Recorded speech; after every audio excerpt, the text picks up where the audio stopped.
पहला अपडेट है, ई श्रम पोर्टल अब सभी 22 अनुसूचित भाषाओं में उपलब्ध है। केंद्रीय मंत्री मनसुख मांडविया ने ई श्रम पोर्टल के मल्टी लैंग्वेज फीचर का उद्घाटन भी किया। अब देश के असंगठित क्षेत्र के श्रमिक मजदूर अपनी अलग अलग भाषाओं में भी इस पोर्टल पर पंजीकरण कर पाएंगे और सरकारी योजनाओं का लाभ मिल सकेगा। वहीं देखिए अगली खबर, देश में ड्राइविंग ट्रेनिंग पॉलिसी लॉन्च हुई। परिवहन मंत्री नितिन गडकरी बोले कि ट्रेंड ड्राइवर के साथ 40 लाख लोगों को इस पॉलिसी से रोजगार मिलेगा। सड़क परिवहन और राजमार्ग मंत्री नितिन गडकरी ने कहा कि रोड एक्सीडेंट में कमी लाने के लिए ये सरकार का एक नया प्रयास है। रोड एक्सीडेंट को लेकर केसलेस योजना शुरू की गई है और इसके तहत एक तो एक्सीडेंट होने वाले लोगों के इलाज का खर्च सरकार उठाएगी। ट्रांसपोर्ट मंत्री ने इस पॉलिसी को लेकर देश के 27 राज्यों के मंत्रियों के साथ 17 विषयों पर चर्चा भी की। साथ ही इस पॉलिसी के अंतर्गत रोड सेफ्टी के लिए लोगों को जागरूक भी किया जाएगा। स्कूलों में भी बच्चों को रोड हादसों के बारे में अवगत कराया जाएगा और इस पॉलिसी के तहत एक्सीडेंट होने पर 1.5 लाख रुपए तक का इलाज मुफ्त सरकार के द्वारा मिलेगा, है ना। चलिए अगली खबर है, भारत सरकार ने जारी किया आधिकारिक कैलेंडर। केंद्रीय मंत्री अश्विनी वैष्णव और राज्य मंत्री एल मुरुगन की तरफ से ये 2025 के गवर्नमेंट कैलेंडर का अनावरण किया गया है। वहीं खबर देखिए, केंद्रीय मंत्री राजीव रंजन सिंह ने सिक्किम राज्य में जैविक मत्स्य पालन क्लस्टर भी लॉन्च किया। असम के गुवाहाटी में भी 50 करोड़ रुपए की परियोजनाओं का उद्घाटन किया गया। और बजट 2025 को लेकर अपडेट आना दोस्तों की सरकार आने वाले बजट में सरकारी कर्मचारियों के लिए 8वें वेतन आयोग की घोषणा भी कर सकती है। वित्त मंत्री निर्मला सीतारमण लगातार ट्रेड यूनियनों के साथ बैठक भी कर रही है इस मामले को लेकर और ये सरकारी कर्मचारियों के लिए बड़ी खुशखबरी होगी क्योंकि 8th पे कमीशन लागू होते ही उनका डीए बढ़कर 56% तक हो जाएगा। उनकी सैलरी, महंगाई भत्ते वगैरह सभी में बढ़ोतरी होगी। और बजट 2025 से पहले भारत की अर्थव्यवस्था को एक झटका देने वाली खबर सामने आई है।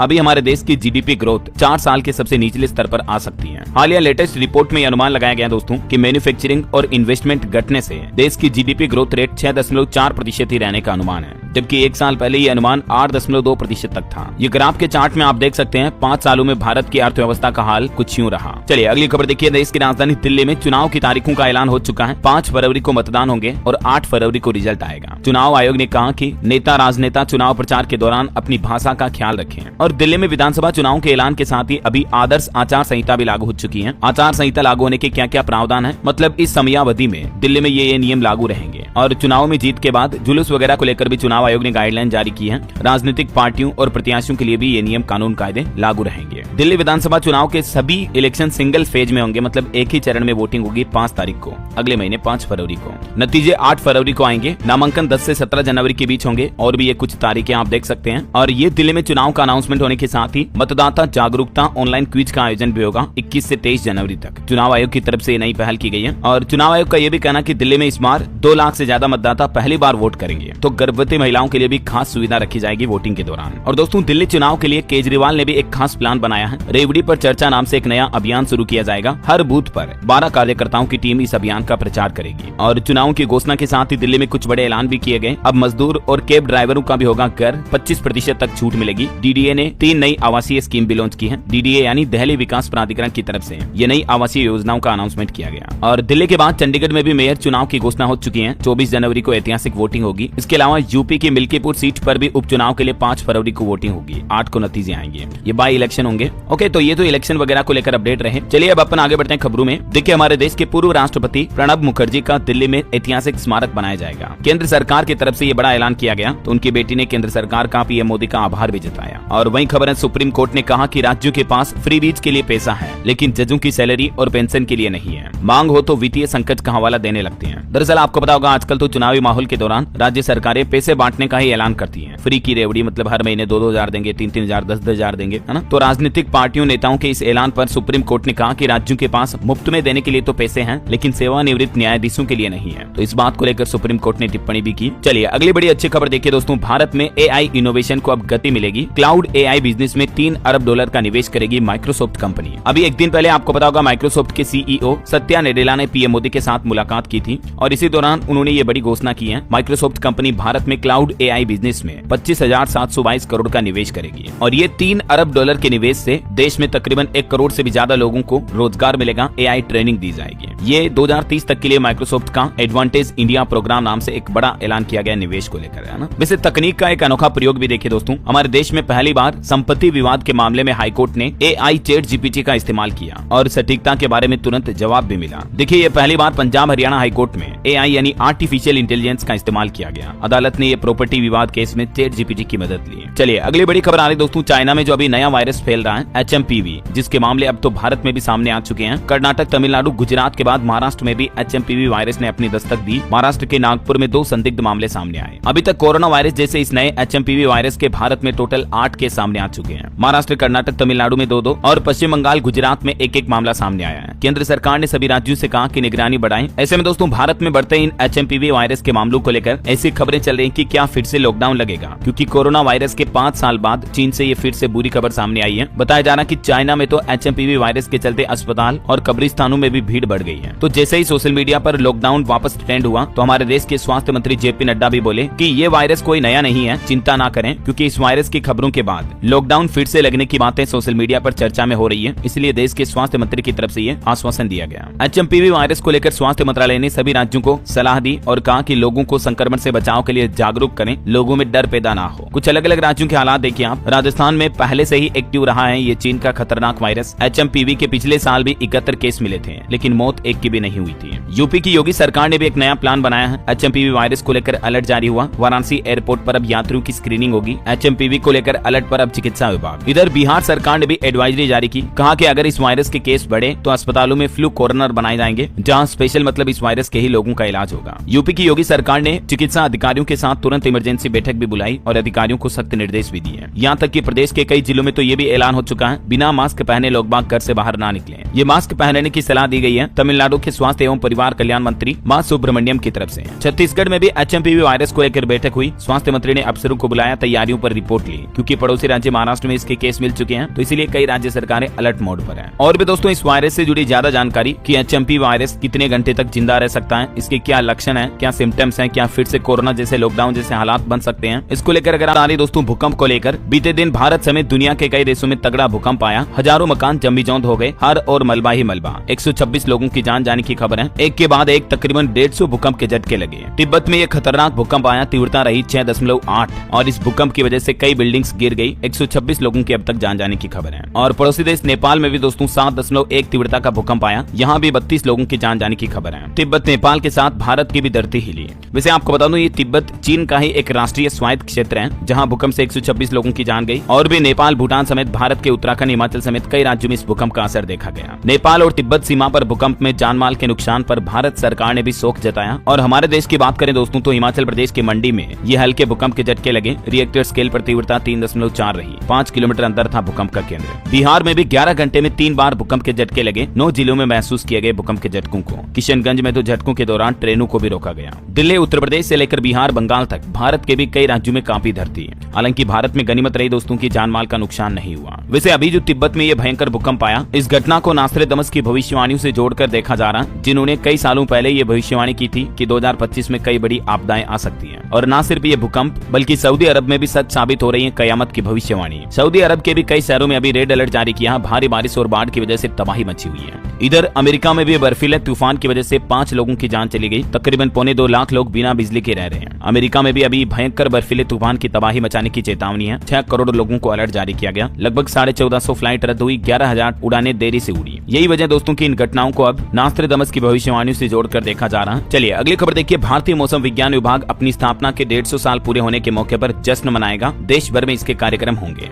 इसी महीने जनवरी 2025 में ये अलग अलग तारीखों पर कार्यक्रमों का शेड्यूल भी आप देख सकते हैं। और वही खबर है, गृह मंत्री अमित शाह बोले आतंकवाद लोकतंत्र के लिए एक नासूर है, इसकी फंडिंग और भी खतरनाक है। दिल्ली में इंटरपोल से राज्य पुलिसों को जोड़ने वाला नया पोर्टल लॉन्च करते हुए अमित शाह ने आतंकवाद को लेकर भी ये बातें कही। गृह मंत्री अमित शाह ने हमारे देश में भारत पोर्टल नाम से ये नया पोर्टल लॉन्च किया, जिससे कि जांच एजेंसियों के बीच बेहतर समन्वय मिलेगा। जैसे CBI, रो और भारत की दूसरी स्टेट पुलिस भी इनसे कनेक्टेड रह पाएगी। जैसे US अमेरिका में इंटरपोल है ना, वैसे ही भारत में ये भारत पोल नाम से नई पहल शुरू की गई है, जिससे स्टेट पुलिस भी आपस में कनेक्टेड रहेगी, है ना। चलिए अगली खबर देखिए दोस्तों। राजस्थान के उर्स में पाकिस्तान सरकार ने भी चादर पेश की। जायरीन बोले कि हिंदुस्तान पाकिस्तान एक हो, दुआ करेंगे, ख्वाजा साहिब की शान में गीत भी गाए। ये ख्वाजा गरीब नवाज के 813वें उर्स में पाकिस्तानी जायरीन ने भी चादर पेश की। चलिए अगली खबर आ रही है। अब प्रोफेसर या वाइस चांसलर बनने के लिए नियम बदल चुके हैं। अब इसकी जरूरत नहीं होगी। दरअसल UGC की तरफ से नई गाइडलाइन जारी की गई है, जिसके मुताबिक अब आप बिना नेट एग्जाम दिए ही असिस्टेंट प्रोफेसर बन पाएंगे। और वाइस चांसलर पद के लिए भी टीचिंग एक्सपीरियंस की जरूरत नहीं होगी। असिस्टेंट प्रोफेसर के लिए नेट की अनिवार्यता को खत्म कर दिया है। और भी ये गाइडलाइंस आप देख सकते हैं। और वही खबर है दोस्तों, असम राज्य में जो खदान में 34 घंटे से 9 मजदूर फंसे हुए हैं, उनके रेस्क्यू ऑपरेशन के लिए अब सेना पहुंची। 300 फीट गहरी कोयला खदान में पानी भरा हुआ है, यहाँ डाइवर्स भी मौजूद हैं, मोटर से पानी निकाला जा रहा है। असम के दीमा हसाऊ जिले में ये 300 फीट गहरी कोयला खदान में अचानक पानी भर गया, जिसमें फंसे 9 मजदूरों का रेस्क्यू ऑपरेशन 34 घंटे से जारी है। और खबर देखिए, बॉलीवुड एक्टर सलमान खान के घर बुलेट प्रूफ दीवार बनाई गई, हाई रेजोल्यूशन कैमरे भी लगाए गए। पिछले साल अप्रैल में लॉरेंस गैंग ने उनके घर पर फायरिंग भी की थी, आपको बताऊंगा। चलिए अगली बड़ी खबर देखिए, किसानों के आंदोलन के बीच अब किसानों ने बड़ा ऐलान किया, कहा कि 26 जनवरी गणतंत्र दिवस के मौके पर पूरे देश में प्रदर्शन करेंगे। ट्रैक्टर मार्च निकालने का ऐलान किया किसानों ने। अब पिछले साल से पंजाब हरियाणा बॉर्डर पर प्रदर्शन कर रहे किसानों की तरफ से ये बड़ी घोषणा की गई। इधर खबर ये भी है दोस्तों की किसान नेता जगजीत डल्लेवाल, जो कि काफी समय से अनशन पर हैं, उनकी हालत अब नाजुक है और किसान मोर्चा ने केंद्र सरकार को चेतावनी भी दी, कहा कि अगर उन्हें कुछ हुआ तो स्थिति संभाल नहीं पाएंगे। बीते दिन ही अनशन पर बैठे डल्लेवाल अचानक बेहोश हो गए, फिर उन्हें पानी वगैरह पिलाया गया, 1 घंटे बाद होश आया। और इधर चंडीगढ़ से भी खबर है दोस्तों, बंदी सिखों की रिहाई की मांग को लेकर प्रदर्शन कर रहे लोगों ने चंडीगढ़ कूच की कोशिश की, तो चंडीगढ़ में प्रदर्शनकारियों पर लाठीचार्ज भी किया, आंसू गैस के गोले भी दागे। जेल में बंद अमृतपाल के माता पिता को भी हाउस अरेस्ट किया गया। वहीं किसानों के लोन पर भी बड़ी खबर आ रही कि किसानों को नया कर्ज देने के लिए पैसे नहीं है बैंकों के पास, कर्जदारों से लेने हैं 3000 करोड़ रुपए। Punjab state cooperative agriculture development bank के पास अब किसानों को नया लोन देने के लिए फंड ही नहीं बचा है। देखिए बैंकों की हालत मतलब। चलिए अगला अपडेट आ रहा दोस्तों, चुनाव आयोग की तरफ से एक सुझाव दिया गया कि हर वोटर के फोन में ये 3 मोबाइल एप्स होने चाहिए। अगर आप भी वोट डालने जाते हो तो इन 3 एप्स का जरूर इस्तेमाल करें, और उन 3 ऐप में शामिल हैं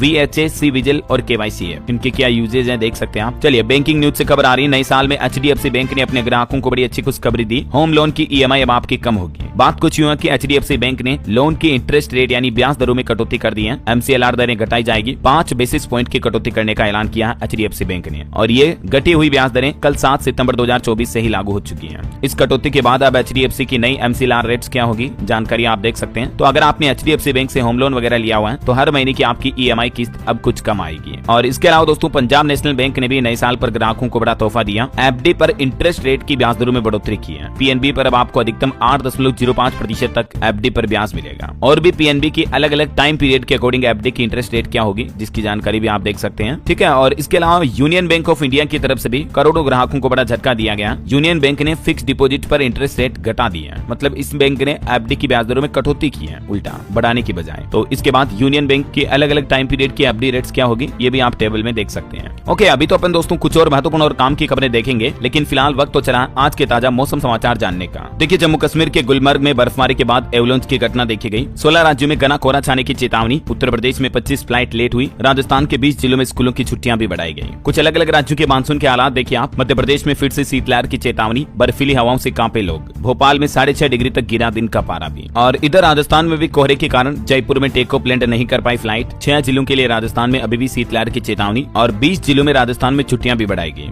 अभी ये लिस्ट भी आप देख सकते हैं किस जिले में कब तक छुट्टी रहेगी। लगभग कुछ जिलों में 11 जनवरी तक सर्दी की छुट्टियों को बढ़ा दिया गया है, और कुछ जगहों पर आज 8 जनवरी तक छुट्टी रहेगी। उत्तर प्रदेश के भी देखिए आप 51 जिलों में धूप नहीं निकली, 25 लोगों की जान भी चली गई ठंड की वजह से। 30 किलोमीटर प्रति घंटा की रफ्तार से शीतलहर की हवाएं चल रही हैं। आज भी यूपी में 60 जिलों में कोल्ड डे की चेतावनी, और 10 तारीख से तो उत्तर प्रदेश में बारिश का भी अलर्ट है। तो जरूर आप ठंड को लेकर सावधान रहें, बच्चों और बड़े बुजुर्गों का विशेष ध्यान रखें दोस्तों। वहीं बिहार में देखिए आप पटना में सुबह सुबह गिरी ओस, 2-4 डिग्री तक और गिरेगा पारा। आज भी बिहार के 20 जिलों में शीतलहर का अलर्ट है। हरियाणा में भी पहाड़ी हवाओं ने ठंड बढ़ाई, 4 जिलों में सुबह सुबह धुंध रही। 3 दिन बाद हरियाणा में भी बारिश की चेतावनी। पंजाब चंडीगढ़ में भी घनी धुंध का अलर्ट, 24 घंटे में आधा डिग्री और गिरा पारा। और भी दोस्तों अगले 24 घंटों के दौरान मौसम की संभावित गतिविधियां क्या रह सकती हैं, जिसकी जानकारी आप देख सकते हैं स्क्रीन पर। चलिए दोस्तों मौसम के बाद अब अपन आज के सराफा बाजार पर नजर डाल लेते हैं। देखिए सोना चांदी के भाव क्या चल रहे हैं। आज सोने में गिरावट रही, चांदी में थोड़ी तेजी रही। सोना मामूली 35 रुपए टूट कर अभी 77,126 रुपए प्रति 10 ग्राम पर पहुंच गया है, जबकि चांदी की कीमतों में 322 रुपए की बढ़ोतरी दर्ज हुई, और अभी चांदी का रेट 89,474 रुपए प्रति किलो चल रहा है। और भी अलग अलग कैरेट के हिसाब से गोल्ड का रेट आप देख सकते हैं। और चलिए मार्केट अपडेट्स भी देख लेते हैं दोस्तों। देखिए हरे निशान पर खुला बीते दिन भारतीय शेयर बाजार। शुरुआती कारोबार में निफ्टी 23,700 स्तर के पार पहुंचा। सेंसेक्स भी 234 अंक तेजी के साथ 78,199 पर बंद हुआ। निफ्टी भी 91 अंक चढ़ा। और खबर है गेटी इमेजेस और शटरस्टॉक विलय करके लगभग $3.5 अरब की विजुअल कंटेंट कंपनी बनाएंगे, इस तरह की रिपोर्ट में दावा किया जा रहा। और खबर है दोस्तों एप्पल कंपनी ने भी 185 कर्मचारियों को बर्खास्त किया, डोनेशन स्कीम में धोखाधड़ी का आरोप लगाया।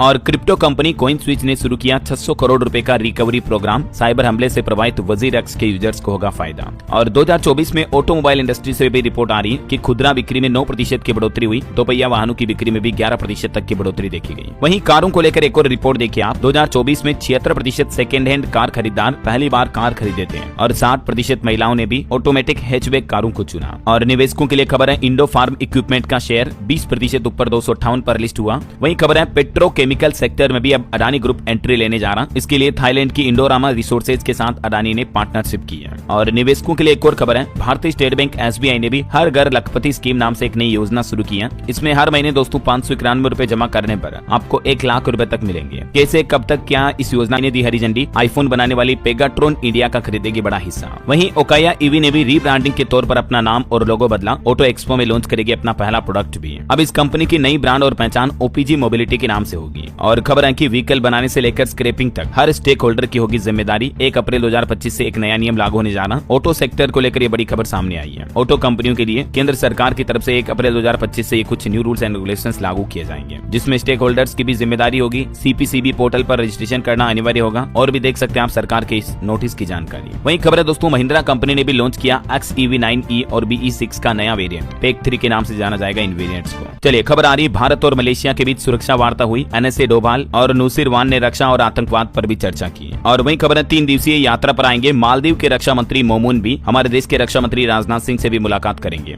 आज 8 जनवरी को ये भारत दौरे पर आ रहे हैं। चलिए खबर देखिए, उत्तर प्रदेश और तमिलनाडु की भी एक विधानसभा सीट पर उपचुनाव की घोषणा हुई। हालांकि जम्मू कश्मीर में अभी उपचुनाव नहीं होंगे। दिल्ली चुनाव के साथ ही ये 2 राज्यों में भी एक सीटों पर उपचुनाव होंगे, ठीक है ना। और देखिए सरकार ने कुछ आंकड़े जारी किए। उजाला योजना की 10वीं वर्षगांठ के मौके पर सरकार ने कहा कि देश भर में 36 करोड़ से ज्यादा LED बल्ब वितरित किए गए और इससे सालाना 19,000 करोड़ से ज्यादा की बिजली की बचत हुई। वहीं PM उज्ज्वला योजना के तहत भी 10 करोड़ 30 लाख से ज्यादा LPG गैस कनेक्शन प्रदान किए गए। पेट्रोलियम और प्राकृतिक गैस मंत्रालय की तरफ से डेटा जारी किए गए। और सरकार का कहना है कि ई श्रम पोर्टल पर भी प्रतिदिन असंगठित क्षेत्र के 30,000 से ज्यादा श्रमिक पंजीकरण कर रहे हैं। केंद्रीय मंत्री मनसुख मांडविया ने ये घोषणा की। और अभी तो ये सभी 22 भाषाओं में उपलब्ध भी हो गया पोर्टल। पहले केवल अंग्रेजी, हिंदी, कन्नड़, मराठी में था। मैंने आपको बताया ना शुरुआत में, है ना। चलिए खबर देखिए, भारतीय रिजर्व बैंक RBI ने बैंकों और वित्तीय संस्थानों के लिए कस्टमर क्रेडिट सूचना के बारे में भी जानकारी देने का निर्देश दिया सभी बैंकों और सरकारों को। वहीं digital personal data protection bill को लेकर भी PM मोदी का कहना है कि इस डेटा सुरक्षा नियमावली का उद्देश्य है व्यक्तिगत डेटा की सुरक्षा करना। चलिए खबर है, केंद्र सरकार ने सिक्किम में भारत का पहला जैविक मत्स्य पालन क्लस्टर भी शुरू किया। वहीं देखिए, लियोनेल मेसी को अमेरिकी राष्ट्रपति पदक से सम्मानित किया गया। और खबर है, दिल्ली के रेलवे स्टेशनों पर अब ऑटो और कैब पार्किंग को लेकर गुड न्यूज आई। रेल मंत्री अश्विनी वैष्णव की तरफ से बड़ी घोषणा की गई है, जिसके तहत कैब चालकों को अब हर महीने 1200 की जगह 400 रुपए और ऑटो चालकों को 700 की जगह 200 रुपए ही पार्किंग शुल्क देना पड़ेगा। ये पार्किंग शुल्क में केंद्र सरकार ने कटौती की है ना। चलिए खबर है, नौसेना प्रमुख एडमिरल दिनेश के त्रिपाठी ने देश के युवाओं को ABCD मंत्र दिया, जिसको उन्होंने खुद भी अप्लाई किया। और इस ABCD में A का मतलब है एटीट्यूड, B का मतलब है बिलीफ यानी खुद पर विश्वास, C का मतलब है कैरेक्टर एंड कमिटमेंट और D का मतलब है डिसिप्लिन यानी अनुशासन, है ना। तो इन ABCD चीजों को आप अपने जीवन में अपना कर आप भी सफलता हासिल कर सकते हैं। चलिए अगली खबर आ रही दोस्तों, ICC player of the month award के लिए नामित जसप्रीत बुमराह ऑस्ट्रेलिया के खिलाफ चटकाए 32 विकेट और ये नामित हुए हैं, तो मेनी कांग्रेट्स। वही खबर देखिए, दुनिया देखेगी कश्मीर की घाटियों में दौड़ेगी वंदे भारत ट्रेन। रेलवे ने तैयार किया आधुनिक तकनीक से इस ट्रेन का रेक भी, मतलब देखिए रेलवे की नई पहल, पहाड़ी इलाकों में भी अब आपको जल्दी वंदे भारत ट्रेन दौड़ती हुई नजर आएगी। और खबर है, V नारायणन बनाए गए इसरो के नए अध्यक्ष। अभी जो इसरो प्रमुख S सोमनाथ हैं, उनकी जगह ये पदभार संभालेंगे 14 जनवरी को। और खबर देखिए, भारत की 1 इंच जमीन पर भी नहीं किया कब्जा। इंडिया बांग्लादेश के बीच जो ये मीडिया में चर्चाएं चल रही, BSF ने इस रिपोर्ट को खारिज किया। वही खबर है दोस्तों, दिल्ली में विधवा कॉलोनी का नाम अब माता गुजरी देवी के नाम से जाना जाएगा। दिल्ली के LG यानी उपराज्यपाल ने सिख दंगा पीड़ित परिवारों के 57 लोगों को सौंपे नौकरी के नियुक्ति पत्र भी। और चाइना के नए वायरस को लेकर WHO की पूर्व मुख्य वैज्ञानिक डॉक्टर सौम्या स्वामीनाथन का भी कहना है कि HMP वायरस को लेकर चिंता करने की कोई आवश्यकता नहीं है। और वहीं खबर का अपडेट आ रहा दोस्तों, गुजरात के कच्छ में जो अभी एक दिन पहले घटना हुई थी, मैंने आपको बताया था 550 फीट गहरे बोरवेल में 18 साल की एक लड़की गिर गई थी। तो दुख की बात यह दोस्तों की उस किशोरी की जान जा चुकी है। 33 घंटे की रेस्क्यू रेस्क्यू ऑपरेशन के बाद उसे बाहर तो निकाल लिया गया, लेकिन लड़की बच नहीं पाई। ईश्वर उसकी आत्मा को शांति दे। और वही खबर है दोस्तों, सुप्रीम कोर्ट का एक नया आदेश, सरोगेसी कानूनों में आयु सीमा की समीक्षा करेगा अब सुप्रीम कोर्ट। केंद्र सरकार को जवाब दाखिल करने का भी आदेश दिया।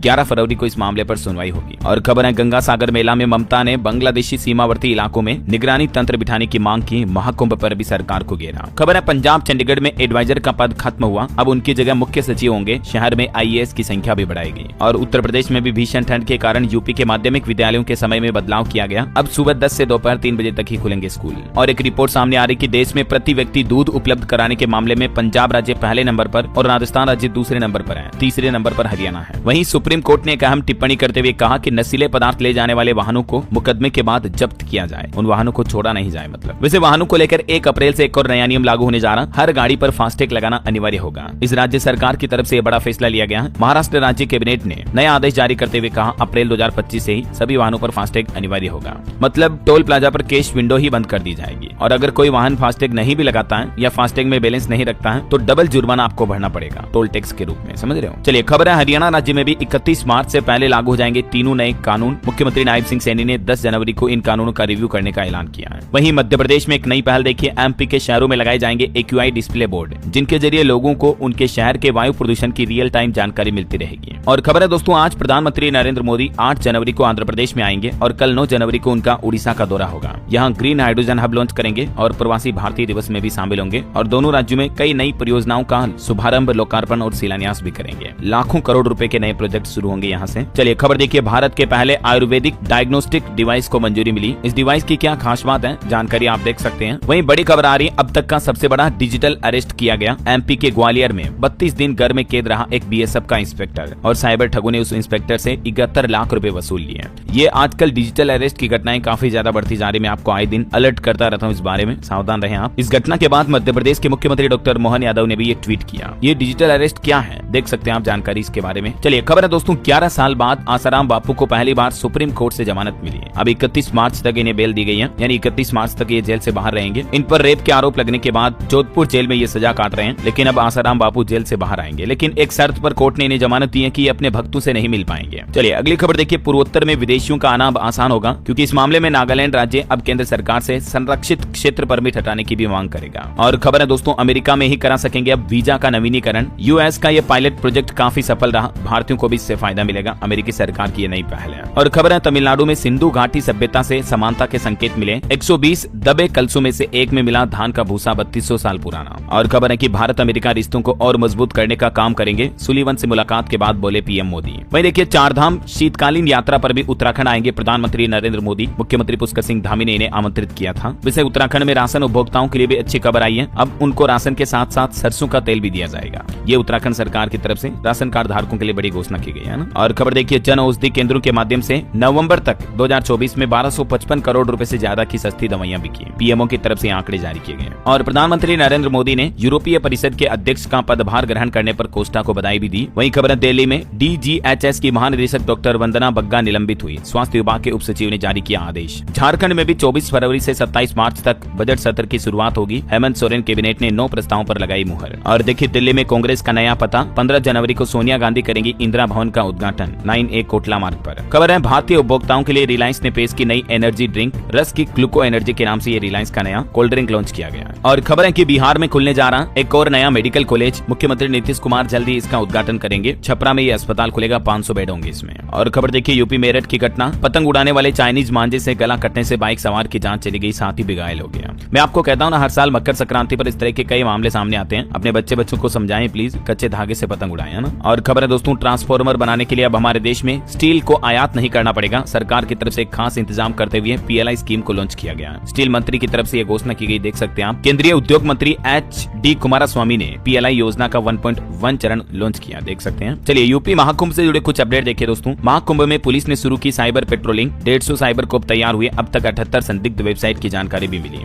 मुख्यमंत्री योगी आदित्यनाथ भी कल 9 जनवरी को महाकुंभ आएंगे, 6 कॉरिडोर का लोकार्पण करेंगे, अखाड़ों के पदाधिकारियों से भी मुलाकात करेंगे। और महाकुंभ पर भी चाइना के नए वायरस HMPV का खतरा मंडराया, तो मुख्यमंत्री योगी आदित्यनाथ ने तुरंत आपातकालीन बैठक बुलाई। मेले में आने वालों को लेकर भी कुछ नई गाइडलाइन जारी कर सकती है जल्दी यूपी सरकार, क्योंकि महाकुंभ को लेकर अभी स्वास्थ्य विभाग अलर्ट है, क्योंकि भारत में इस HMPV वायरस की एंट्री होने के बाद ज्यादा चिंता हुई, क्योंकि महाकुंभ में करोड़ों लोगों की भीड़ एक साथ जुटेगी। ऐसे में दोस्तों, अगर वायरस वायरस का संक्रमण फैलता है तो बहुत बड़ा ब्लंडर विस्फोट हो सकता है भारत में इस वायरस का, ना। हालांकि महाकुंभ जाने वालों के लिए एक बड़ी राहत भरी खबर आई है। FASTag enabled parking management system शुरू हुआ, जिससे कि लोगों को सस्ता पेट्रोल वगैरह भी मिलेगा और पार्किंग की भी दिक्कत नहीं होगी। और इस बार महाकुंभ में आपको 2-2.5 साल पुरानी कलाकृतियों को भी देखने का मौका मिलेगा। और महाकुंभ में आतंकियों की पहचान करेंगे स्पोर्टर्स भी। 5 राज्यों से बुलाए गए ATS और NSG के कमांडो भी तैनात रहेंगे। चलिए कुछ और स्टेट न्यूज अपडेट देखते हैं, फटाफट से देखिए आप। राजस्थान में 190 स्कूल बंद पड़े हैं। भजनलाल सरकार ने स्कूलों को बंद कर दिया, जिनमें 169 स्कूल ऐसे थे जिनमें कोई स्टूडेंट नहीं थे। और राजस्थान के अलवर की अनोखी घटना देखिए, चोरी की आप। कमरे में गड्ढा खोदकर IOCL की पाइपलाइन से क्रूड ऑयल की चोरी कर रहे थे। किराए पर खेत लेकर 2 रूम बनाए, CCTV कैमरों से निगरानी करते थे।